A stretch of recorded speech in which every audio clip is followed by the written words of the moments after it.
এই অনুষ্ঠান ভাগত আমি আহিব পাবো আমাৰ জীৱনৰ কাৰণে পৰম সৌভাগ্য। আমি যোৱাবাৰো আহিবৰ কাৰণে সৌভাগ্য হৈছিলে দুদিনীয়া অনুষ্ঠানত, আৰু এইবাৰো আপোনালোকে কি ভাবি বিচাৰিছে নাজানো, কিন্তু আপোনালোকৰ দৰে সন্তসকলৰ শ্ৰীচৰণ দৰ্শন কৰিব পাম বুলি আমাৰ অতি আনন্দ। গতিকে প্ৰভুসকল বাপ বান্ধৱ মাই মাতৃ সমস্ত জনাক শ্ৰীচৰণ পুনৰ প্ৰণাম জনাইছো। আমি আপোনালোকতকৈ বয়সত গানকে কৰোঁ শ্ৰীমন্ত শংকৰ হৰি ভকত জনা যে অকল্পত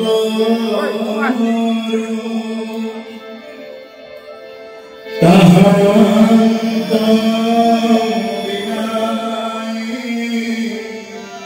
বিনাই নাহি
সংগীতময় ভাগৱতৰ মাধ্যমত যাওঁতে যদি কিবা ভুল থাকে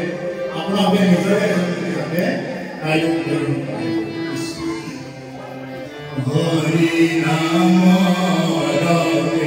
বৈকুণ্ঠ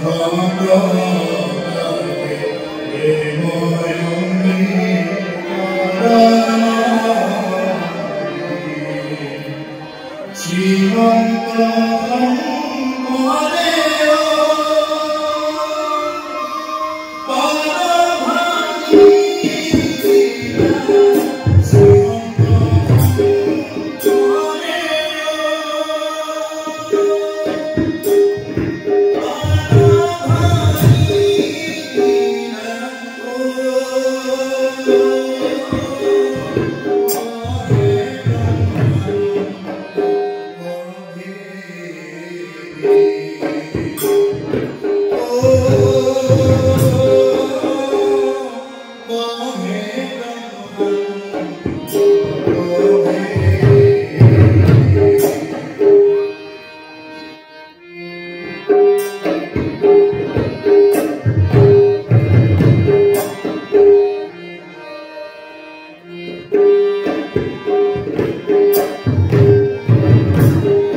you.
শ্রীমদ ভাগবত একাদশ স্কন্ধ মিনি নবকীর্ত সংবাদ পদ নম্বর। হে রাম জয় জয় কৃষ্ণ কৃপা ময়ম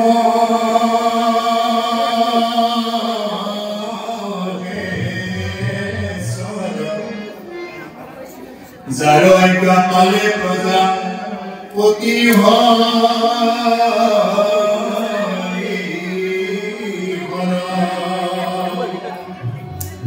হেয়ং কোটি কোটি ব্রহ্মাণ্ড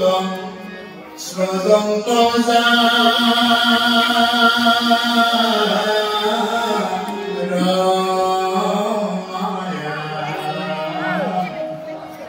জয় সনাতন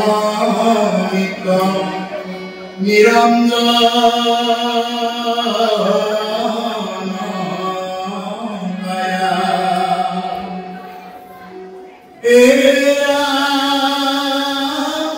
নমো মধুরি পুরাণ মুরম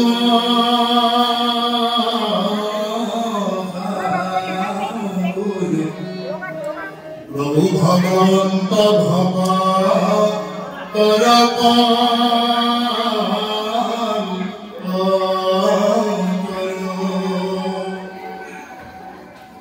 অতি পাতু কেউ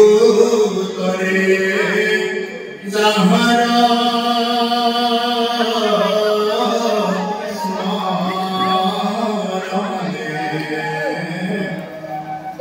পরবর্তী নমস্কার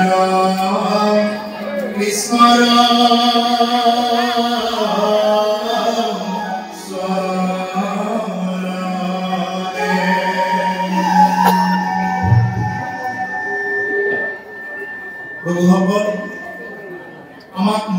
অনুষ্ঠানৰ আৰম্ভণিতে ক'লে জয় জয় কৃষ্ণ কৃপাময় মহেশ্বৰ। সকলো কামৰ আৰম্ভণিতে আমি প্ৰভু ভগৱন্তৰ জয়ধ্বনি দিব লাগে।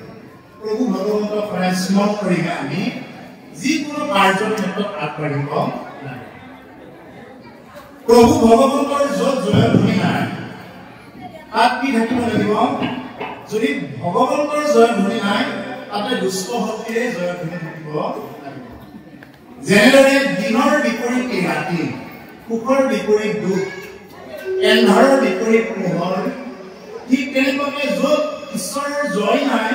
তাতে পৰাজয়ৰ দিশে তেওঁলোকে আগুৱাব। সেইকাৰণে প্ৰভুসকল আমি সকলো কৰ্মক্ষেত্ৰৰ আৰম্ভণিতে যাতে প্ৰভু ভগৱন্তৰ জয়ধ্বনি দি যাব পাৰো। আৰু সেইজন কৃপাময় হৈ আছে, সেইজন কৃপাময়। তেওঁ আপোনালোকক কৃপা কৰিব। কেতিয়া কৃপা কৰিব? কৃপা মানে কৰি পোৱা, দয়া মানে দি পোৱা। আমি কৰিব লাগিব। তেওঁ যি কৈছে ভাগৱতৰ মাজেৰে যি কৈছে এই কোৱাবিলাক যদি আমি কাৰ্যক্ষেত্ৰত কৰিব পাৰো এইবিলাকৰ দ্বাৰা আমাক কি কৰিব? কৃপা কৰিব। কোটি কোটি ব্ৰহ্মাণ্ড স্বতন্ত্ৰ যাৰ মায়া, কোটি কোটি ব্ৰহ্মাণ্ড কি কৰে? ভগৱন্ত ৰূপে সৃজন কৰে। প্ৰভুসকল ব্ৰহ্মাণ্ড আমাৰ এখনেই নহয়, ব্ৰহ্মাণ্ড আমাৰ এখনেই নহয়, অনন্ত কোটি ব্ৰহ্মাণ্ড তেনেকুৱাকে কি হৈ আছে? অনন্ত কোটি ব্ৰহ্মা তেনেকুৱাকে আছে। অনন্ত কোটি ব্ৰহ্মাণ্ড, অনন্ত কোটি ৰুদ্ৰ আছে, অনন্ত কোটি ইন্দ্ৰ আছে, অনন্ত কোটি বৰুণ আছে। এখন এখন ব্ৰহ্মাণ্ডত এজন এজন তেনেকুৱাকে স্থান দিয়া আছে। প্ৰভুসকল এই যে ব্ৰহ্মা বৰুণ এইবিলাক এটা পদবীৰ নাম। ব্ৰহ্মা এটা পদবীৰ নাম, বৰুণ এটা পদবীৰ নাম। তেওঁৰ নাম বৰুণ নহয়, তেওঁৰ নাম ব্ৰহ্মা নহয়, তেওঁৰ নামটো বেলেগ। যদি আপোনাৰ ভক্তিত যদি পুষ্ট হয়, প্ৰভু ভগৱন্ত যদি আপোনাক উচিত বুলি বিচাৰ কৰে, তেওঁ আপোনাক তেনেকুৱা যিকোনো এটা স্থানত অধিষ্ঠিত কৰাই থৈ দিব। যেনেদৰে আমাৰ মুখ্যমন্ত্ৰী তেওঁৰ নাম নহয়, তেওঁৰ নামটো বেলেগ আছে, কিন্তু তেওঁৰ ছবিখনৰ নামহে মুখ্যমন্ত্ৰী। যেনেদৰে প্ৰধানমন্ত্ৰী ছবিখনৰ নামহে প্ৰধানমন্ত্ৰী, মানে সেইজন আহিলে প্ৰধানমন্ত্ৰী হোৱা বুলি কয়, কিন্তু তেওঁৰ নাম প্ৰধানমন্ত্ৰী নহয়, তেওঁৰ নামটো এটা বেলেগ আছে। ঠিক তেনেদৰে প্ৰভুসকল অনন্ত কোটি ব্ৰহ্মাণ্ডত অনন্ত কোটি তেনেকুৱাকে দেৱ দেৱতাবিলাক তেনেকুৱাকে স্বজন প্ৰায় ৰাখে। আৰু ৰাখে কৈছে জয় সনাতন নিত্য নিৰঞ্জন কায়া, কায়া মানে শৰীৰ। এইজনে সনাতন যুগে যুগে তেওঁ কি কৰে? বিভিন্ন ৰূপত তেওঁৰেই এটা এটা কলা তেনেকুৱাকে আহি আমাৰ মাজত বিৰাজমান। নমো অধুৰিকু ৰাম মূল মহাগুৰু, প্ৰভু ভগৱন্ত ভকতৰ কল্পগুৰু। গতিকে আমাৰ কল্পতৰু বুলি কৈছে, ভগৱন্ত ভকতৰ কল্পতৰু। কল্পতৰু মানে কল্পতৰু বৃক্ষৰ ওচৰত যি বিচাৰে তাকে পায়। যদি কল্পতৰু বৃক্ষৰ ওচৰত যদি কোনোবাই কিবা বিচাৰি যায়, যি বিচাৰে তাকে পায়। ঠিক তেনেকুৱা ভাগৱতৰ ওচৰত যদি আপুনি শুদ্ধ চিত্তে যদি বহে, শ্ৰৱণত, স্পৰ্শনত বা দৰ্শনত পাপ হৰে গৈছে। শ্ৰৱণত, স্পৰ্শনত বা দৰ্শনত যদি কোনোবাই শ্ৰৱণ মানে কাণেৰে যদি এই কথাবিলাক ভালদৰে শুনে, এতিয়াতো আমি সদায় শুনিবৰ কাৰণে নাপাওঁ। আজি এই সময়খিনি আমাৰ অতি মূল্যৱান। সেইকাৰণে বাহিৰৰ কথা কৈ যদি পঠোৱা যায় তেতিয়াহ'লে এনেকুৱা সময় আৰু বাৰ বাৰ নাপাওঁ। গতিকে প্ৰভুসকল শ্ৰৱণত যদি কোনোবাই যদি শুদ্ধ চিত্তে শ্ৰৱণ কৰিব পাৰে, তেওঁ ভাগৱত ভক্তি লাভ কৰিব পাৰে, মনোকামনা পূৰ্ণ হয়। আৰু এটা হ'ল দৰ্শনত। এই যে ভাগৱত শোভাযাত্ৰা কৰে নহয় মানুহবিলাকে গাঁৱে গাঁৱে, ভাগৱত শোভাযাত্ৰা কৰিলে ভাগৱতে সেইদিনা পাপী জাতি সকলোকে দৰ্শন দিয়ে। ভাগৱত যে এখন ৰথত উঠাই লৈ যায় নহয়, ভাগৱত কিয় লৈ যায় সেইদিনা? ভাগৱতে পাপী জাতি সকলোকে দৰ্শন দিয়ে। অকল মানুহে সকলো জীৱ জন্তুৱে সেইদিনা ভাগৱত দৰ্শন কৰে। আৰু যিসকলে আহিব নোৱাৰে, ইয়াত আহিব পৰা নাই, বিভিন্ন প্ৰকাৰৰ পশু পক্ষীয়ে হওক, কিছুমান মানুহেই হওক, বেমাৰ আজাৰত বহুতে ইয়াতে আহিব পৰা নাই। যদি ভাগৱত ভ্ৰমণ কৰে, দূৰৰ পৰাই যদি শ্ৰদ্ধা সহকাৰে যদি প্ৰণাম কৰে, তেতিয়াহ'লেও তেওঁ কি হৈ যায়? পাপ মাফ হৈ যায়। আৰু এটা হ'ল স্পৰ্শ। যদি ভাগৱতৰ ওচৰত কোনোবা আহি স্পৰ্শ কৰি কৃষ্ণ বুলি কয়, ভাগৱতৰ ওচৰত আহি যদি কোনোবাই ভাগৱতত স্পৰ্শ কৰি যদি কৃষ্ণ বুলি কয়, বা তেওঁ যদি সৎ অনুমান চাই কিবা আছে ভাগৱতে এইটো কৃপা কৰি দিব পাৰে। সেইকাৰণে কৈছে যে ভকতৰ কণ্ঠটো বুলি কৈছে, আদি বাটকিও কৰে যাহাৰ স্মৰণে সৰু কোটি নমস্কাৰ কৃষ্ণৰ চৰণে। অতি পাতকি, যদি কোনোবা সাধাৰণ পাপীও আছে, যদি কোনোবা অতি পাপীও আছে, অতি পাপী মানে তেওঁ ব্ৰহ্ম হত্যাই হওক, গো হত্যা, তেনেকুৱা স্ত্ৰী হত্যা, পুৰা সেৱন কৰে, জুৱা পাশা খেলে, এইবিলাক হওক ব্ৰহ্ম হত্যা কৰে, এইবিলাক মানে মহাপাপ। এইবিলাক পাপৰো পাপ মহাপাপত ধৰে। যদি কোনোবাই পুৰা সেৱন কৰে, যদি কোনোবাই ব্ৰাহ্মণক মাৰে, যদি কোনোবাই গো বধ কৰে, যদি কোনোবাই স্ত্ৰী বধ কৰে, অবৈধ গ্ৰহণ কৰে, এইবিলাক বহুত ডাঙৰ পাপ। এনেকুৱা পাপবিলাকক কি কৰিব পাৰে, নাশ কৰি দিব পাৰে যদি ভাগৱতৰ ওচৰত কোনোবাই চাৰান্ধাৰ কৰি কয় বোলে প্ৰভু মই আৰু আহিলো আৰু তোমাৰ একো নাই। দ্ৰৌপদীয়ে যেনেদৰে চাৰান্ধাৰ কৰিছিলে, দুহাত ভাঙি কি কৰিছিলে, সেই মধুসূদনক পৰীক্ষা কৰা, দুই হাত তুলি যেতিয়া দ্ৰৌপদীয়ে মধুসূদনক মাতিলে, লগে লগে ভগৱন্তৰ পুৰুষে সেইদিনা বস্ত্ৰৰূপ ধৰি দ্ৰৌপদীক ৰক্ষা কৰিলে। ঠিক তেনেদৰে হে পূৰ্ব যদি আমিও তেনেদৰে যদি ভগৱন্তৰ পুৰুষৰ ওচৰত প্ৰাৰ্থনা কৰিব পাৰো, তেনেদৰে প্ৰভু ভগৱন্তই দ্ৰৌপদীৰ দৰে সকলোকে কৃপা কৰিব। কিন্তু ভাগৱত শুনাৰ আগত আমি সকলোৱে মনোযোগ দিব লাগে এটা কথা, যে ভাগৱতত সদায় এটা কথা কয়, সাৱধান শুনা, সাৱধান। ভাগৱতৰ ওচৰত আহি যদি কোনোবাই জোৰে জোৰে চিঞৰি থাকে, কোনোবাই যদি শুনি আছে, শুনি থকা জনকো যদি সুখ দিয়া নাই, কিবা ক'ব লগা আছে মনে মনে নকয়, তেওঁ একো বেমাৰ আজাৰ নাই, অথচ তেওঁ ভাগৱততকৈ ওপৰৰ আসনত বহি আছে, এইবিলাক তেওঁৰ পাপ হয়। তাৰে কৈছে সাৱধান, সাৱধান বিপদ লিখা থাকে, কাৰেণ্টৰ টেক্সিটৰ লিখা থাকে, সাৱধান ডেঞ্জাৰ খাতৰা লিখা থাকে। ইয়াত যদি কোনোবাই জানি হওক নাজানি হওক যদি লাৰি দিয়ে, চিগাৰ তেনেকুৱাকে ধৰি লাৰি দিয়ে, নালাৰিবলগীয়া ঠাইত যদি কোনোবাই লাৰি দিয়ে। ঠিক তেনেকুৱা প্ৰভুসকল ভাগৱতৰ ওচৰত আহিলে আমি যিমান পুণ্য অৰ্জন কৰাত সহজ হয়, তাতখিনি ইয়াত বৰ বিশেষ দেৰি নালাগে। সেইকাৰণে যিখিনি সময় চিন্তা কৰোঁ, কৃষ্ণৰ ওচৰত মন প্ৰাণ অৰ্পণ কৰি যাতে আমি এই দিনটো যাতে সুকলমে শুনিব পাৰোঁ, ভগৱন্ত পুৰুষে যাতে আমাৰ প্ৰতিটোকে কৃপা কৰে, আয়ুষত বিঘ্নি ভিন্ন। এইটোৱে প্ৰভু ভগৱন্তৰ শ্ৰীচৰণত প্ৰাৰ্থনা জনাই ইয়াৰ পিছৰখিনি আমি আগবাঢ়িছোঁ। কৃষ্ণ হে ৰাম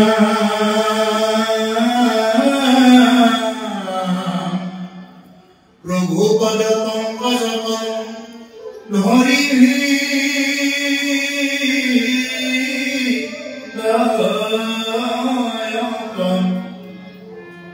যেন মোকে বুজুতিকা ভাস্কৰ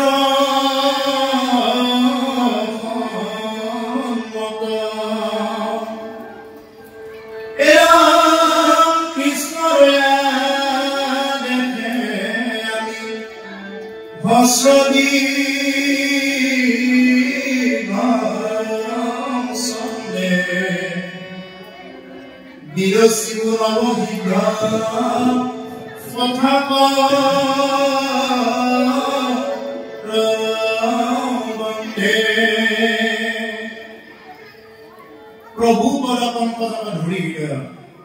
আমাৰ কৃপালু শংকৰদেৱ গুৰুজনাই কি বুলি কৈছে যে প্ৰভুৰ পদ ঈশ্বৰৰ চৰণ মানে হৃদয়ত ধৰি তেওঁ মানে ইয়াতে যি বুজে কৈছে যেনমতে বুজুতিকা ভাস্কৰ সন্মত, যেনেদৰে আমি বুজি পাওঁ সেইমতে আমি কি কৰিম, এইবিলাক আমি মানে ইয়াত বৰ্ণনা কৰিম। বিৰচিত নৱসিদ্ধ কথা প্ৰবন্ধে নৱসিদ্ধ নিমি নৱসিদ্ধ সংবাদ আজি অধ্যয়ন কৰিম। নিমি এজন ৰজা আছিলে আৰু নিমি ৰজাৰ ৰাজসভাত ৯জন সিদ্ধ প্ৰৱেশ কৰিছিলে। কবি হবি এনেকুৱাকে ৯জন সিদ্ধ আছিলে। এই ৯জন সিদ্ধ প্ৰৱেশ কৰা ৯জন সিদ্ধক ৯টা প্ৰশ্ন কৰিছে নিমি ৰজাই, আৰু এই ৯টা প্ৰশ্ন কিমানখিনি পাবলৈ আজি দেখা যাব বৰ বিশেষ নাপাওঁ, কাৰণ এইটো ভজন মাৰ্গৰ অধ্যায়, এইটো হৰণ মাৰ্গত নহয়, ভজন মাৰ্গৰ অধ্যায়। গতিকে সেইকাৰণে কৈছে যে বিৰচিত নৱসিদ্ধ কথা প্ৰবন্ধে আৰু এই নৱগীতৰ কথা প্ৰথম ভাগ ইয়াতে মানে বিৰচিত হেৰাম বৈকুণ্ঠৰ হাস্যইতো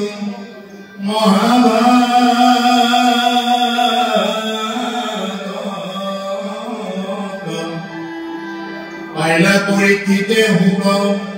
মুনিৰ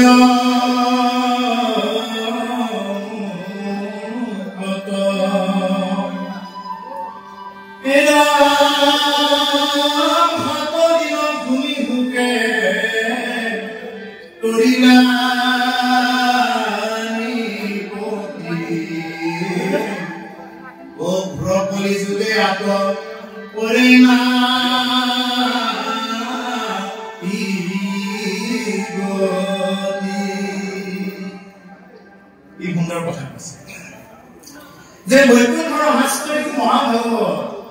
পূৰ্বকলে ভাগৱত এই কোনোবাই এনেকুৱা চাৰিজন মানে আনি এনেকুৱা স্থিতি কৰা এটা বস্তু নহয় এই ভাগৱতৰ বৈকুণ্ঠৰ হাস্য বৈকুণ্ঠৰ কল্প এই ভাগৱত বৈকুণ্ঠৰ বস্তু যদিও ব্যাসদেৱে লিখা বুলি কয় বা ব্যাসদেৱে গণেশৰ সহায়ত মানে তেনেকুৱাকৈ আগবঢ়া বুলি কয় ভাগৱত ৰচনাৰ ক্ষেত্ৰত কিন্তু আচলতে ভাগৱত প্ৰথম কোনে কৈছিলে ভগৱন্ত পুৰুষে নিজেই কৈছে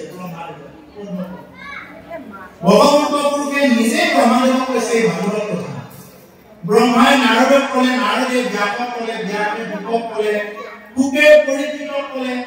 আৰু পৰিচিত কোৱাৰ চলেহে এতিয়া আমি এই ভাগৱত কথা মৃত্যত পাবৰ কাৰণে সক্ষম হৈছো ভগৱান সেইকাৰণে কৈছে বৈকুণ্ঠৰ হাস্যইতো মহাভাগৱত এই কলিযুগত কি হৈছে ভাগৱত বাংময় ৰূপত আছে বাংময় মানে হ'ল বাক্যময় বাংময় শব্দৰ অৰ্থ হৈছে বাক্যময় বাক্যই হ'ল শব্দ শব্দই ব্ৰহ্ম আৰু ব্ৰহ্মই ভাগৱত গতিকে এই ভাগৱত ইয়াত মুকলি কৰাৰ লগে লগে ইয়াত কি হৈছে গুৰু মুখাদি মুকলি কৰাৰ লগে লগে ভাগৱত এতিয়া সত্য হৈ আছে আৰু যেতিয়া জমাই থোৱা ভাগৱত এতিয়া জড় অৱস্থাত এই যে কিতাপৰ দোকানবিলাকৰ বহুত ভাগৱত এনেকুৱা আমিতো তাতে দেখা পাই এখন নকৰো নেকি কিতাপৰ দোকানবিলাকত দেখা পাই আমি প্ৰতিটো কেহা পাই নিছা কিন্তু এই ভাগৱত আমি বিশেষভাৱে সেৱা কৰোঁ কৰি কিয় এই ভাগৱত এতিয়া সত্য হৈ আছে এই ভাগৱতৰ ওচৰত যদি কোনোবাই অন্তৰকৰণেৰে মন প্ৰাণ যদি সম্পূৰ্ণ সমৰ্পণ কৰি সমৰ্পণ ভাৱনাৰে যদি কোনোবাই যদি আহে তেতিয়াহ'লে ভাগৱতৰ কৃপা লাভ কৰিব পাৰে ভগৱান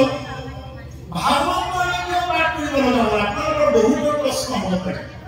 বোলে আমিতো আৰু বেলেগ পুৰাণ আছিলে বা বেলেগ তেনেকুৱা যজ্ঞ কৰিব পাৰিলোহেঁতেন বেলেগ তেনেকুৱা হোম কৰিব পাৰিলোহেঁতেন পিতৃ হোম কৰিব পাৰিলোহেঁতেন লোকালি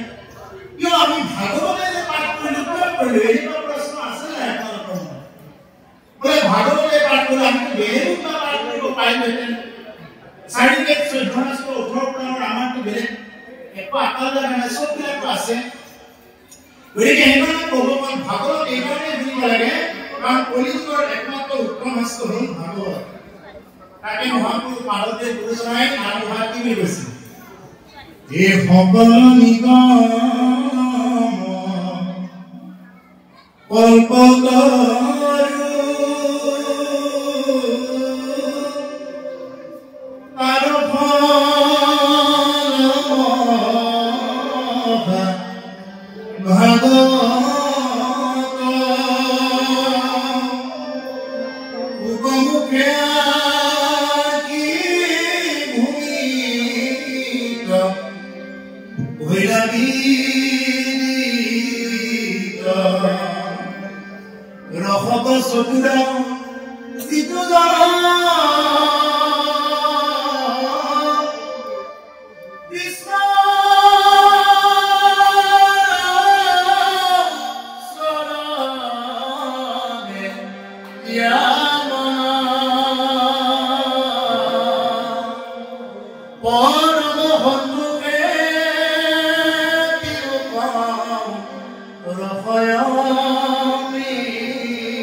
ভাগৱতে একমাত্ৰ আছে সকলো নিগম পৰম্পৰাৰ কাৰক সময় মহাভাগৱত ভাগৱত আলোকেখন হৈ আছে উপমুখে আদি ভূমিত কৰিলা উপমুখে যেতিয়া ভূমিত কৰিল ভূমিত পৰাৰ লগে লগে কি হৈ গ'ল ভাগৱত খনৰ পৰা ৰগ হৈ গ'ল ভাগৱত খনৰ পৰা ৰগ হৈ গ'ল এটা সংস্কৃত দিয়া আছে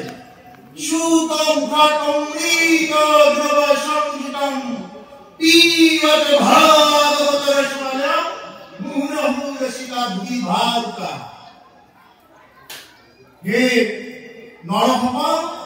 ভাগৱত পান কৰা ভাবেন লভতে জ্ঞানম ভাবেন লভতে শৰণম ভাগৱতী জ্ঞানৰ প্ৰতিষ্ঠা আৰু ভাবিব পাৰিলে ভক্ত যদি ভাবিবই নোৱাৰো এইবিলাক কথা যদি আমি ভাবিবই নোৱাৰো তেতিয়াহ'লে আমাৰ জ্ঞান আহিব আৰু তাৰ পৰা আমি একো আধ্যাত্মিক চেতনা লাভ কৰিব নোৱাৰো এইকাৰণে প্ৰভুসকল কৈছে যে যাৰ নেকি ঈশ্বৰৰ প্ৰতি মন আছে ৰসত পৰম মানে ইচ্ছা কৰি বহু পোৱাৰ এটা ইচ্ছা হেঁপাহত তেনেকুৱাকে মনৰ পৰা আমি কি কৰিব লাগিব ভাগৱত কথা শুনিব লাগিব তেতিয়াহে চতুৰ সেইসকলে চতুৰ যিসকলে ৰসত মানে আকৃষ্ট সেইসকলে কি কৈছে কলিযুগৰ প্ৰধান চতুৰ এতিয়া ক'লে যে পাইলা পৰিচিত সুকমণিৰ মুখত এইবাৰ ক'লে পৰিচিত কাৰ মুখত পালে সুকমণিৰ মুখেৰে এই ভাগৱত পালে এই ভাগৱত কথা মহাৰাজ পৰিচিতে মহামনীন্দ্ৰ মহন্ত শুকদেৱৰ পৰা পাইছে মহাৰাজ পৰিচিতে কেনেকৈ পালে মহাৰাজ পৰিচিতে এদিন মৃগয়া কৰিব গৈ অকণমান পানীত পিয়াহত আঁঠু ভাঙি কৰিলে অমিত মুনিৰ ডিঙিত মৰা সাপ আঁৰি দিছিল অমিত মুনিৰ ডিঙিত মৰা সাপ আঁৰি দিয়াত অমিত মুনিয়ে মানে গমেই নাপালে তেওঁৰ পুত্ৰ সিংহে কি কৰিলে এই সাপডাল আঁৰি দিয়া বুলি খবৰ পোৱা মাত্ৰকে অভিশাপ দিলে যাম 8 দিনৰ ভিতৰতে সাপে দংশন কৰক ব্ৰাহ্মণক ৰক্ষা কৰিব লাগে ক্ষত্ৰিয় হৈ তুমি কি কৰিলা তুমি মৰা সাপ এডাল আঁৰি দিলা মোৰ পিতৃক যাম 8 দিনৰ ভিতৰতে সাপে দংশন কৰক এই বুলি অভিশাপ দিলে আৰু এই অভিশাপ পোৱা খবৰ শুনি মহাৰাজ পৰিচিতে সমস্ত ৰাজ্যভাৰ তেওঁৰ মানে ল'ৰা যুৱৰাজ হৈ আছিল তেতিয়া এই জন্মেজয়ৰ ওচৰত সমস্ত ৰাজ্যভাৰ অৰ্পণ কৰি তেওঁ লগে লগে গংগাৰ তীৰলৈ গুচি গ'ল আৰু তাতেই তেওঁ শুকদেৱক লাভ কৰিছিলে বহু কথা এইবিলাক প্ৰথম এইবিলাক গুচি গৈছে মই পুৰতে কৈছো গংগাৰ তীৰত মহামনীন্দ্ৰ মহন্ত শুকদেৱক লগ পাইছিলে আৰু শুকদেৱৰ মুখৰ পৰা ভাগৱত শুনিছিলে আৰু প্ৰভুসকল কেনেকৈ জানে যে ৰজা পৰিচিতে 7 দিন কি কৰিছে ভাগৱত শুনিছে এটুপি পানী নোখোৱাকৈ যি পৰিচিতে অকণমান পানীৰ কাৰণে কি কৰিছিলে এডাল সাপ আঁৰি দিছিলে অকণমান পিয়া হৈ আঁঠু হৈ কি কৰিছিলে অমিত মুনিৰ ডিঙিত সাপ এডাল আঁৰি দিছিলে মৰি থকা সাপ এডাল আৰু সেইজন ৰজা পৰিচিতে কি কৰিলে ভাগৱত কথা শুনিলে 7 দিন 7 ৰাতি এটুপি পানীও নোখোৱাকৈ যাৰ কাৰণে ৰজা পৰিচিতে গতি পালে 7 দিন ভাগৱত আৰু আমি কিয় গতি নাপাওঁ জানে আমি 7 দিন নহয় গোটেই মাহটো নহয় আমাৰ গাড়ী চুৰি পকি গৈছে কিন্তু আমি ভাগৱত শুনিলে কি কৰো আমি চাহ খাব ভাত নিদিওঁ তামোল খাব ভাত নিদিওঁ বা মাজে মাজে উঠিবই নাপায় এইবিলাক যে হৈ থাকে এইবিলাক কাৰণত আমাৰ ভাগৱতে কিয় নকৰে পানীত কোবাই ৰখাৰ নিচিনা হয় পানীত কোবালে যেনেকুৱাকে সাঁচ নৰহে ঠিক তেনেকুৱাকে ভাগৱত কথা যদি কোৱাৰ নিচিনা কৰি নহয় আমি যদি চাহত ব্যস্ত হওঁ তামোলত ব্যস্ত হওঁ বিভিন্ন প্ৰকাৰৰ তেনেকুৱা খোৱা-বোৱাত ব্যস্ত হৈ থাকিলে ভাগৱতে কিয় নকৰে গতিকে মই উদাহৰণ সৈতে ক'লো প্ৰভুসকল ৰজা পৰিচিতে পানীৰ কাৰণে সাপ দিছিলে কিন্তু সেই ৰজা পৰিচিতে পানী নোখোৱাকৈ ভাগৱত গুৰুবাৰে ভাগৱত কথা কৈছিলে ধুন্দুকাৰী প্ৰেতাত্মা আছিলে প্ৰেতাত্মা ধুন্দুকাৰীয়ে কি কৰিলে এটুপি পানী নোখোৱাকৈ ভাগৱত শুনিলে 7 দিন ভাগৱত শুনিছে প্ৰেতাত্মা ধুন্দুকাৰী এডাল বাঁহৰ ভিতৰত কি কৰিছে 7টা পাত থকা এডাল বাঁহৰ ভিতৰত কি কৰিছে গুৰুবাৰে কেনেকুৱাকে ধুন্দুকাৰী কাটি দিছে এটা পাতৰ ভিতৰত এদিন ভাগৱত কৈছে বিৰতি দিছে লগে লগে এটা পাত খালি গৈছে দ্বিতীয় দিন ভাগৱত কৈছে 2টা পাত খালি গৈছে তৃতীয় দিন ভাগৱত কৈছে 3টা পাত ফাটি গৈছে 7 দিন ভাগৱত কৈছে ভাগৱতৰ এনেকুৱা মাহাত্ম্য 7 দিন ভাগৱত কোৱাৰ লগে লগে 7টা পাত ফালি গৈছে লগে লগে আগত আহি বিৰাজমান হৈছে মানে ধুন্দুকাৰী এজন কেনেকুৱা ৰূপত বৈকুণ্ঠৰ পাৰিষদ ৰূপত আগত অৱতীৰ্ণ হৈছে। কিন্তু একেলগে হাজাৰ হাজাৰ ঋষি-মুনি শ্ৰোতাবিলাকে শুনি আছে, কিন্তু তেওঁলোকে গতি নাপালে। কিয় গতি নাপালে? ভূগণে প্ৰশ্ন কৰিছে, ৰবা তুমি বৈকুণ্ঠত নিয়াৰ আগতে মোৰ এটা প্ৰশ্নৰ উত্তৰ দিছিলা। কি প্ৰশ্ন গুৰুদেৱ? বোলে আমি যে একেলগে একেনিষ্ঠাকে কৈ আছিলো ভাগৱত কথা, এই যে ধুন্দুকাৰীয়ে গতি পালে বাকী কেইজনে কিয় গতি নাপালে তুমি ৰবাবিলাকে? উত্তৰটো কি দিলে জানে? বাকীবিলাকে মানে ভাগৱতৰ বিৰতি দিয়াৰ লগে লগে খোৱা লোৱা আৰম্ভ কৰি দিয়ে, আৰু যেতিয়া খোৱা লোৱা আৰম্ভ কৰি দিয়ে কি হৈ যায়, তেওঁলোকৰ মানে এই ভাগৱতৰ যিটো ৰাপটো এইটো বহিৰ্মুখী হৈ গ'ল, ইন্দ্ৰবিলাক বহিৰ্মুখী হৈ গ'ল, আৰু বহিৰ্মুখী হোৱাৰ কাৰণত তেওঁলোকৰ ভাগৱতৰ কথাই তেওঁলোকৰ জীৱনত ক্ৰিয়া নকৰিলে। গতিকে সেইকাৰণে ক'লে যে তোমালোকক আকৌ আশীৰ্বাদ কৰিছো, তোমালোকে বৈকুণ্ঠৰ পাৰিষদ হ'ব পাৰিবা, কিন্তু একমাহ তোমালোকে নিৰামিষ আহাৰ ভক্ষণ কৰি তেনেকুৱাকে নিয়ম নীতি থাকি একো নোখোৱাকৈ ভাগৱত শুনিবা, সকলোৱে উদ্ধাৰ পাবা। আৰু ভূগণে যেতিয়া দ্বিতীয়বাৰ ভাগৱত কথা কৈছিলে বাকী ঋষি-মুনিসকলৰ আগত, তেতিয়া তাত থকা জীৱ-জন্তু কুকুৰ মেকুৰী আদি পৰ্যন্ত সকলোৱে বৈকুণ্ঠত স্থান পাইছিলে। কেনেদৰে? ভাগৱত কথা শুনি শুনাৰ নিচিনাকে শুনাৰ কাৰণে। সেইকাৰণে প্ৰভুসকল ইয়াতে আমাক সেইকাৰণে মনত পেলাই দিলে যে পাৰিলা পৰিকৃতে মহামুনি শুকৰ মুখত 7 দিন শুনি ভোগে কৰিলা নিপতি। 7 দিন ভাগৱত কথা শুনি কি কৰিলে? পৰীক্ষিত কৰি গ'ল। আগতে পৰীক্ষিতে কেনেদৰে ভাগৱত শুনিছিল? গুৰুদেৱ মই মৰিলো, গুৰুদেৱ মোক অভিশাপ দিছে, মই মৰিলো, এই বুলি মৰিলো পৰা কি কৰিলে ৰজা পৰীক্ষিতে? তৰিলো হ'ব পাৰে। অৰ্থাৎ ভাগৱতৰ মূল মাহাত্ম্য কি? মৰিলোৰ পৰা তৰিলো হ'ব লাগিব। পূৰ্বসকলে আমি ভাগৱত শুনি যদি আমি পৰিৱৰ্তনে হ'ব নোৱাৰো, যদি ভাগৱত শুনি আমাৰ জীৱনত আমাৰ হৃদয়ত যদি অকণমান যদি প্ৰাণ পাই উঠিলে, এনেকুৱা এখন কঠোৱা হৃদয়লৈ কি হ'ব? গতিকে সেইকাৰণে প্ৰভুসকল ৰজা পৰীক্ষিতে মৰিলোৰ পৰা তৰিলো গতি পাইছে। আমিও সংসাৰ বন্ধনত কিছুমান যদি বান্ধনত আছো, এই বান্ধনৰ পৰা বন্ধন মুক্ত হোৱা বুলি ভাবিব লাগিব ভাগৱত শুনি। আৰু তেতিয়াই ভাগৱত শুনাৰ সাৰ্থকতাটো হ'বগৈ প্ৰকৃতাৰ্থ। নহ'লে এনেই ৰাইজক দেখা অনুষ্ঠান বহুতে পাতে, কিন্তু ফলটো কিয় নধৰে? আজি ভাগৱত বহুত ঠাইত হৈ আছে, ভাগৱত দিন ৰাতি হৈ আছে, আজিও বহুত ঠাইত ভাগৱত হৈ আছে, কিন্তু ফলটো নধৰাৰ প্ৰধান কাৰণটো কি? যে তেওঁলোকে শুনাৰ নিচিনাকে নুশুনে, আৰু শ্ৰোতাজনক কোৱাৰ নিচিনাকে ক'ব লাগিব, তেওঁ নিয়ম নীতিত থাকিব লাগিব। এজন ভাগৱতৰ বক্তা হ'লেই নহ'ব, এটা শুকনি কথা কৈছে।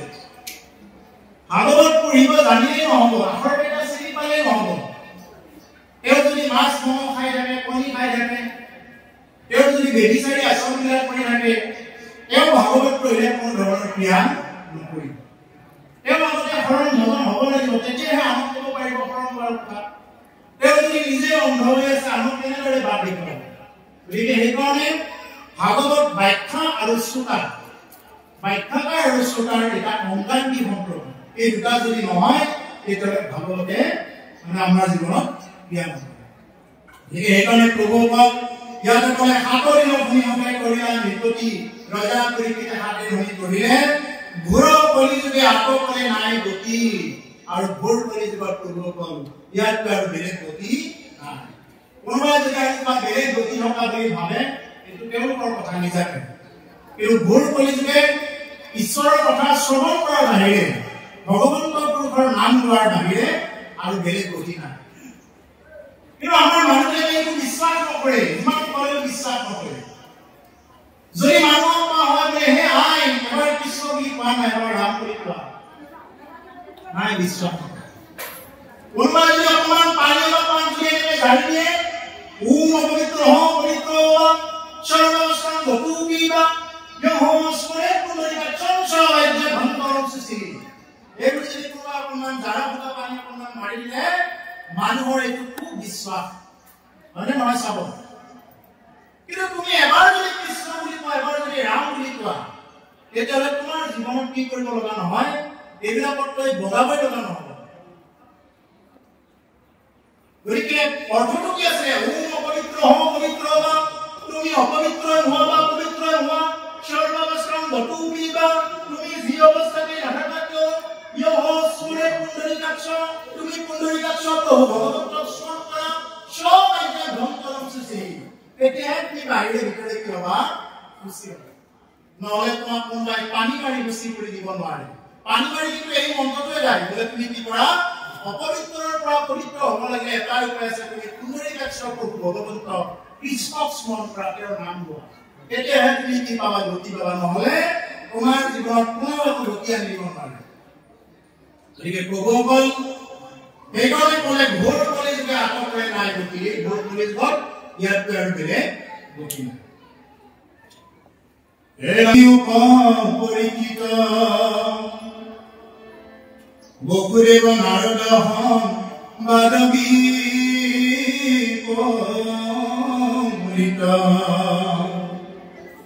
নিমিৰহিদ্ধে যেন ভয়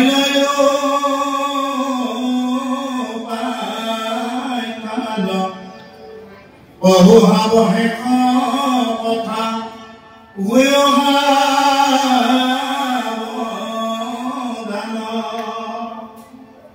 গতিকে সুকম নিবৰ্তী সুকমীয়ে কৈ আছে ৰজা পৰীক্ষিত হৰিউপ পৰীক্ষিত বসুদেৱ নাৰদ সংবাদ বিপৰীত বসুদেৱ আৰু নাৰদৰ কি সংবাদ হৈছিলে নিমি অৱহিদ্ধে যেন ভৈৰৱ পাই খান আৰু ইয়াতে আৰম্ভ হৈছে নিমি অৱহিদ্ধ সংবাদ নিমি ৰজা আৰু নজন সিদ্ধৰ মাজত যি প্ৰসংগ চলি আছিলে ইয়াৰ পৰা আৰম্ভ হৈছিল বহু সাৱধানে কথা বহু সাৱধান গতিকে কি কৰা তোমালোকে সাৱধান হ'ব লাগিছে সাৱধান এই কথাখিনি কওঁ এতিয়া খুব ভালদৰে শুনা হেৰাম বাৰে বাৰে নাৰদক কথান্ত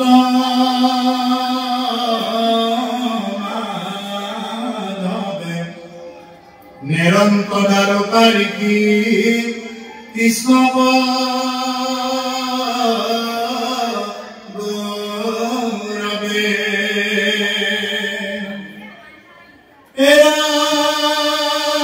জীৱন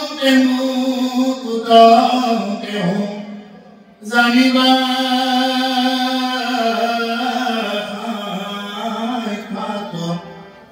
তথাপি উৎসুকতি কৃষ্ণৰ হে মাত বাৰে বাৰে নাৰদক প্ৰধান্ত মাধৱে বুলি কৈছে নাৰদক কি কৰি থাকে মাধৱে বাৰ বাৰ পঠাই থাকে দেৱৰ্ষি নাৰদক বাৰ বাৰ পঠাই থাকে মাধৱে ক'ত য'ত তেওঁৰ ভক্তসকল থাকে ভক্তসকল থকা ঠাইত তেওঁ যে ভজনা কৰি থাকে এই ঠাইত কি কৰি থাকে নাৰদ মুনি বাৰ বাৰ মানে পঠাই থাকে আজিও যে এই মাছ ৰবিবাৰে ৰঘুনাথ সত্ৰত ইয়াত যে প্ৰভু ভগৱন্তৰ উপস্থিতি নাই এইটো কিন্তু ভাবিব নালাগে ভগৱন্ত পুৰুষে ইয়াতে কি হৈ থাকে বিৰাজমান হৈ থাকে এবাৰ ভগৱান পুৰুষক নাৰদ মুনিয়ে প্ৰশ্ন কৰিছে বোলে প্ৰভু আপুনি ক'ত থাকে মানে ভগৱন্ত পুৰুষে এতিয়া নাৰদক উত্তৰ দিছে নাহম নিশ্চানি বৈকুণ্ঠে যোগিনাং হৃদয়েনাশান মদ্ভক্তাং গয়ন্তি যত্ৰ তত্ৰ কৃষ্ণামি নাৰদ হে নাৰদ মোৰ ভক্তসকলে য'ত মোৰ গুণানুকীৰ্তন কৰে মই ততেই ঢালি লৈছো আজি আপোনালোকৰ দৰে সংকসকলে এই ৰঘুনাথ সত্ৰত যিহেতু ইমান সুন্দৰকৈ ব্যৱস্থা কৰাৰ মাধ্যমেৰে ইমান সুন্দৰকৈ আয়োজন কৰিছে ভগৱন্ত পুৰুষে ইয়াত নাহি বেলেগত থাকিব নোৱাৰে সেইকাৰণে আমি বহি থকা সময়খিনি সাৱধানেৰে বহি থাকিব লাগে এইখিনি পৰচন্দত আমাৰ মহাপুৰুষা কবিয়ে লিখিছে নাৰদ বিষ্ণু আসন্ত বৈকুণ্ঠ তুমই নথাকুৰ যোগীৰ হিয়াই ৰিপদাই ঠাকু ভকতৰ কীৰ্তন চাই যাদৱ মাধৱ গৰুৰ কেতু তুমি ভকতৰ ভঞ্জন হেতু সুন্দৰকৈ কি কৰিছে এই সংস্কৃত শ্লোক ফাইলৰ পৰা মহাপুৰুষ শংকৰদেৱ গুৰুজনাই তেনেকৈ ৰচনা কৰিছে নাৰায়ণ বিষ্ণু আচৰণ কৈ বৈকুণ্ঠটো মই নাথাকো মই বৈকুণ্ঠটো নাথাকো যোগীৰ হিয়াৰ থাকো সমুদায় মই যোগীৰ হিয়াত নাথাকো এইবিলাক এৰি নাথাকো মই থাকো য'ত মোৰ ভক্তসকলে গুণানুকীৰ্তন কৰে মই ততেই থাকো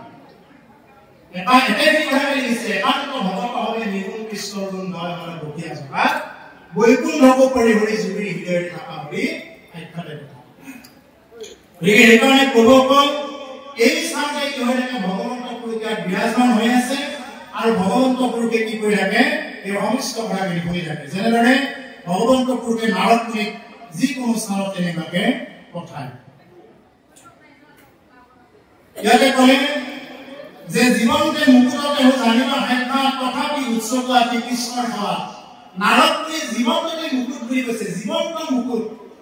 তেওঁ জীৱনতে এনেই গতি পাই আছে তেওঁ ইচ্ছা কৰিলে ব্ৰহ্মলোকত যাব পাৰে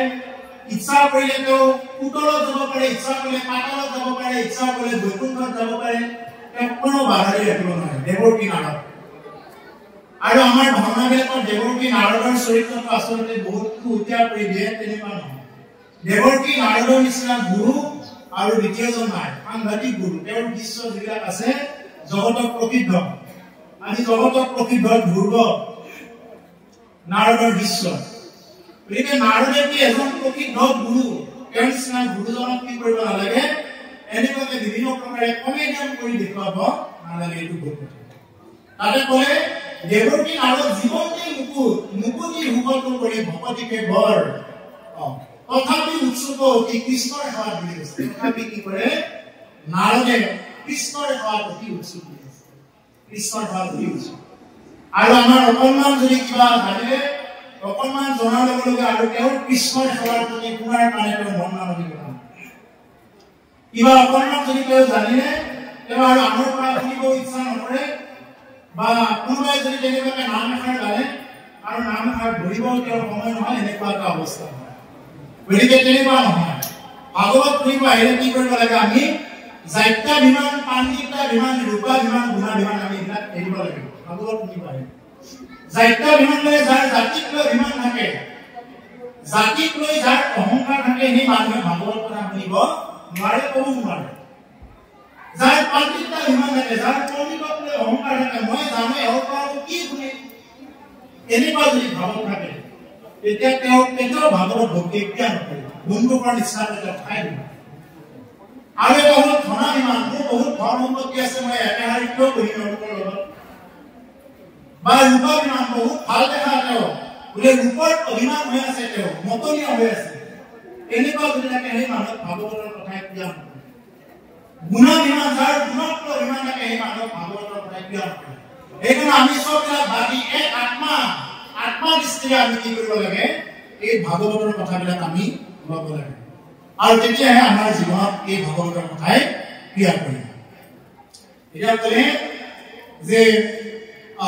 তথাপি উৎসুক আদি কৃষ্ণৰ সেৱা হে ৰাম মুকুতি হুকত কৰি ভকতি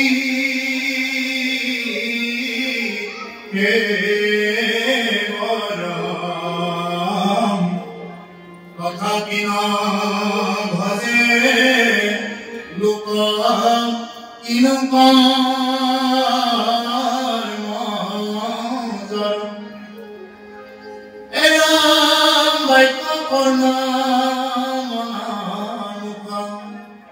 আছে মানে কৃষ্ণ ভগৱতীত সমস্তৰে অধিকাৰ প্ৰভুকৰ মুকুতিতকৈ ভকতিহে বৰ বুলি কৈছে কিছুমানে মুক্তি বাঞ্ছা কৰে মুক্তি পাবৰ কাৰণে সদায় বাঞ্ছা কৰে বেলেগ কাম কৰি থাকিব নালাগে তাতে গৈ কি কৰিব লাগিব এই ৰাম নামে ল'ব লাগিব বৈকুণ্ঠত গৈ কি কৰিব লাগিব ৰাম নামে ল'ব লাগিব আৰু ইয়াত থাকোঁতেও কি ল'ব লগা হৈছে ৰাম নামে ল'ব লগা হৈছে যদি ৰাম নাম কোনোবাই নলয় তেতিয়াহ'লে তেওঁ গতি নাপায় সেইকাৰণে কি বুলি কৈছে हे राम नाम की मधुर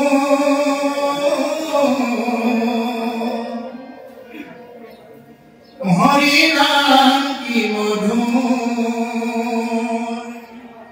ओ मधुमय हरि नाम मन प्राण करे जोर मन प्राण करे जोर हे राम नाम की मधुर प्रभुर नाम की मधुर ओ मधुमय हरि नाम मन प्राण करे जोर मन प्राण करे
কৰবাত কিবা সঞ্চিত পাপ আছে এই পাপবিলাক নাশ কৰি দিব পাৰে আজিৰ এই অনুষ্ঠান এইকাৰণে আজিৰ এই অনুষ্ঠানটো কি কৈছে পৰম মংগল হেৰা কৃষ্ণ সেৱাতে মাত্ৰ কৃষ্ণ হে ৰাম কৃষ্ণ তৰুপম পদপম ভজে ব্ৰহ্মে নৰতন মায়াতে যে অমৰে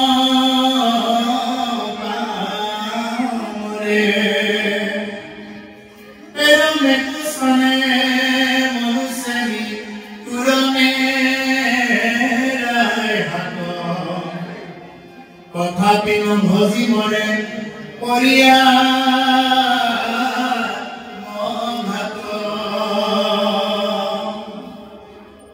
প্ৰভুৰ বাক্য কৰ্ণ মনমুখে আছে মানে যাৰ নেকি বাক্য আছে কথা ক'ব পাৰে কাণ যাৰ আছে মন আছে এটা শুদ্ধ মন যাৰ মুখ আছে এইবিলাকৰ ভিতৰত যদি কিবা আছে তেতিয়াহ'লে কৈছে কৃষ্ণ ভগৱতীৰ সমস্তৰে অধিকাৰ কৃষ্ণ ভগৱতীৰ সমস্তৰে অধিকাৰ আছে ইয়াৰ কাৰো অধিকাৰ নোহোৱা নহয় আপোনাৰ সকলোৰে অধিকাৰ আছে ইচ্ছা কৰিলে সকলোৱে ঘৰত কি কৰিব পাৰে এই ভাগৱত ভাগ আওৰাব পাৰে নিজে ঘৰতে ভাগৱত এনেকুৱা নহয় ৰঙা কাপোৰ এখনেৰে টুকুৰা বান্ধি মই আসনত থৈ দিছোঁ এনেকুৱা নহয় ভাগৱত টুকুৰা বান্ধি যদি তাতে আমি যদি ধূপ ধূনা দিনাটো চাকি বন্তি দিনাটো ভাগৱতে আমাৰ জীৱনত ক্ৰিয়া নকৰে ভাগৱত ভাগ মেলি চাব লাগিব কি লিখা আছে তাতে ভাগৱত যদি আমি আনি যদি তাতে সেৱা সৎকাৰ কৰি থাকোঁ তেতিয়াহ'লে কি হ'ব মানে আপোনাৰ জীৱনত কোনো কাৰণত এইটো মানে যিটো ঈশ্বৰ আপোনাৰ পৰিৱৰ্তন হ'ব লাগে সেই পৰিৱৰ্তনটো নহ'ব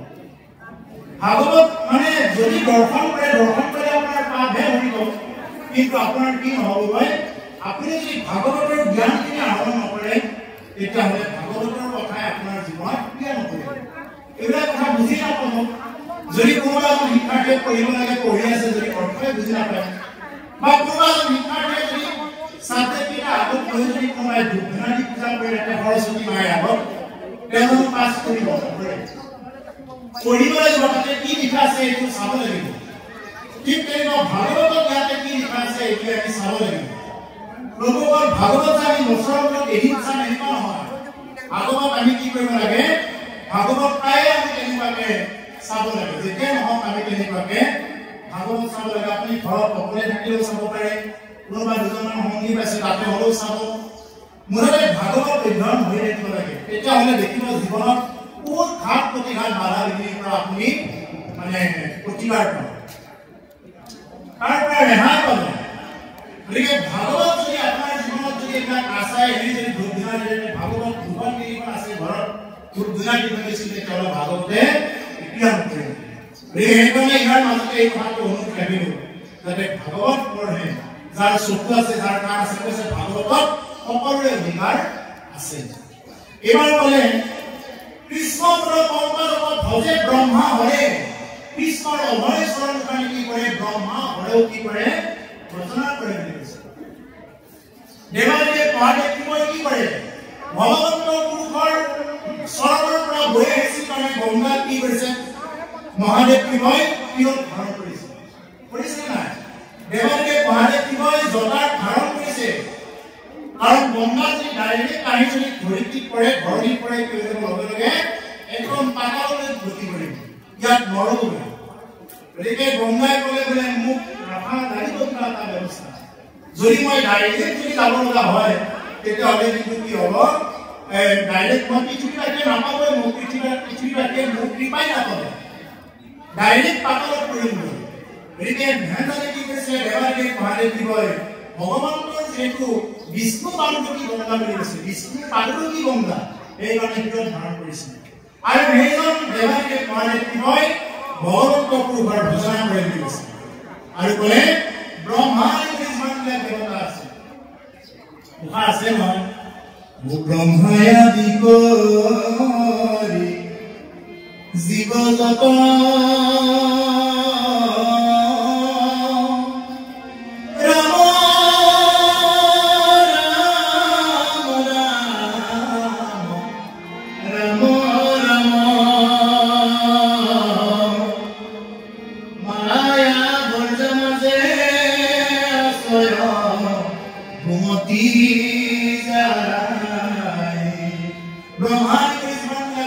আছে প্ৰভুসকল সকলো মায়া পূজাৰ মাজত ভৰ্তি কৰিছে আমি ইয়াৰ পৰা ব্ৰহ্মপুত্ৰৰ যিমান দেখা পাওঁ ভূ ভূম জন তপ মহ সত্যলোকৰ ওপৰত কি আছে বৈকুণ্ঠ লোক সত্যলোকত ব্ৰহ্মাই বাস কৰে তাৰ ওপৰত বৈকুণ্ঠ লোক আমাৰ তলতো কিছুমান স্তৰ আছে তল অতল বিতল ভূতল তলাতল ৰসাতল পাতাল এনেকুৱা আমাৰ স্তৰবিলাক আছে গতিকে আকৌ ওপৰৰ ফালে আমি যিটো উৰ্ধমুখী গতি কৰিব লাগিব এটা জীৱ আমি জীৱনটো এতিয়া ইয়াতে আছো ঢেকীয়াজুলিত আছো ধৰা হওক ঢেকীয়াজুলি মাছ নমাৰিত আছো এই মাছ নমাৰিৰ পৰা যেতিয়া এটা আত্মা উৰ্ধমুখী হ'ব লাগিব তেতিয়াহ'লে কি লাগিব তেওঁ ধন লাগিব কি ধন লাগিব নাম ধন লাগিব কি ধন লাগিব নাম ধন এইটো পিছলা ধন নহয় এই যে আমি হাতেৰে এনেকৈ পিছলা হিচাপ কৰি থাকো নহয় পানী হানি হানি যে হিচাপ কৰি থাকে এই ধনটোৰে কিন্তু নাথাকিব কি লাগিব নাম ধন এইটো কি বুলি কৈছে জ্ঞান ধন নলাগয়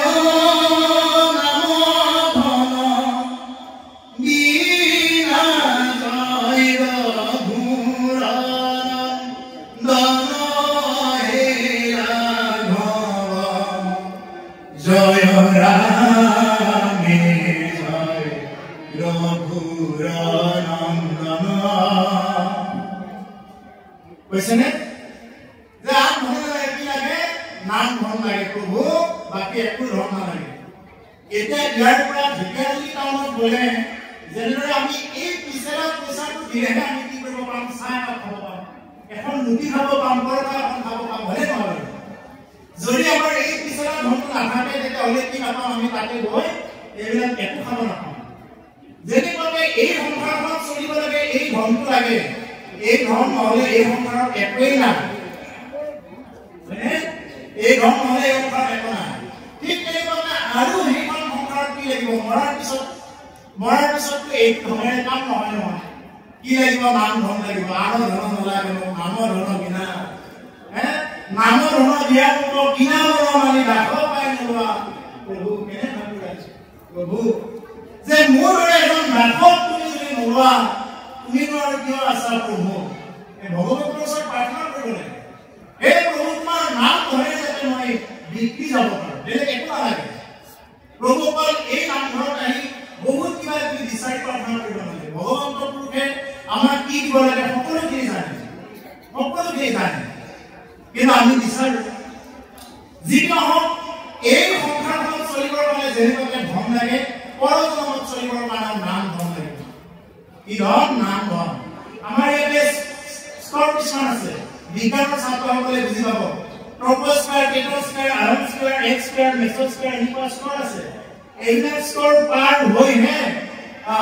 জন তপ মহ সত্যলোক পাবগৈ গতিকে এইবিলাক স্কৰ পাৰ হ'ব লাগিলে কি লাগিব নাম ধন লাগিব নহ'লেতো এনেই নাযায় এতিয়া এখন এই যে চন্দ্ৰযান পঠালে সূৰ্যযান যে পঠালে আমাৰ ভাৰতৰ পৰা ইছৰোই পঠাই দিছে নহয় মহাকাশ সংস্থা ইছৰোই পঠাই দিলে কি কৰিছিলে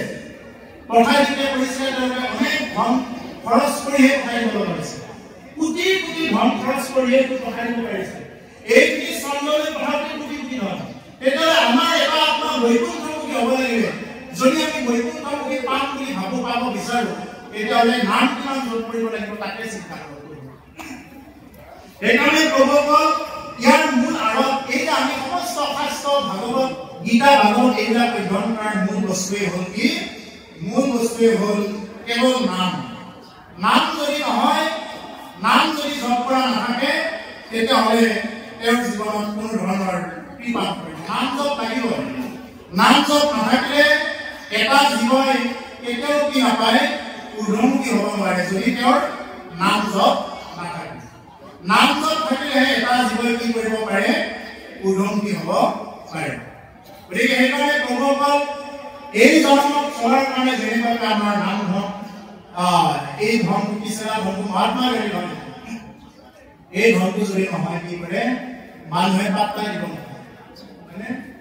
এই ধনটো যদি নহয় মানুহে আপোনাক চাব নোখোজে এই জন্ম পৰজন্মতো সেই একে অৱস্থা হ'ব যদি পৰজন্মতো যদি আমি ধন যদি তেনেকুৱাকৈ নলওঁ যদি পৰজন্মতো তেনেকুৱাকৈ যদি আমি মানে ধন যদি নলওঁ তেতিয়াহ'লে আমাৰ জীৱনত কি হৈ থাকিব এইবিলাক এনেই যাব সেইকাৰণে এটা গান আপোনালোকে শুনিছে বৰ দুখৰ এই ঘৰ কলি কালে কিয় জনম দিলি মুকে মিছা ধন মিছা মিছা মায়া ধন খাল দুখলেকে দুখৰ কৰে এই ঘৰ কলি কালে কিয় জনম দিলি মুকে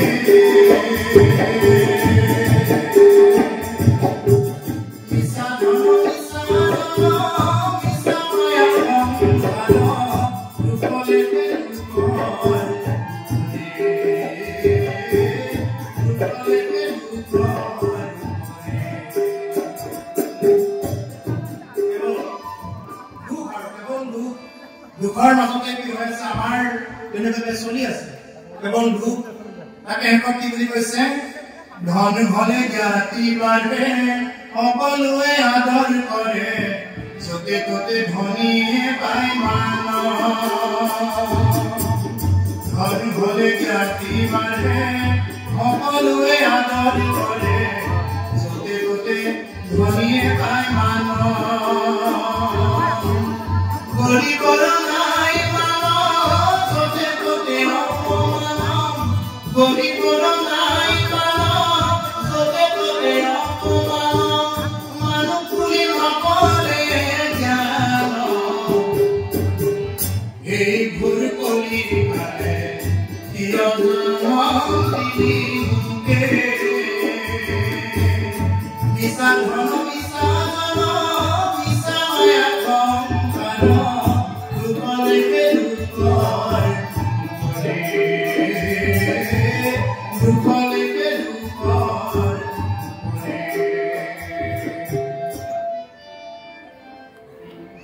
এই সংসাৰখনত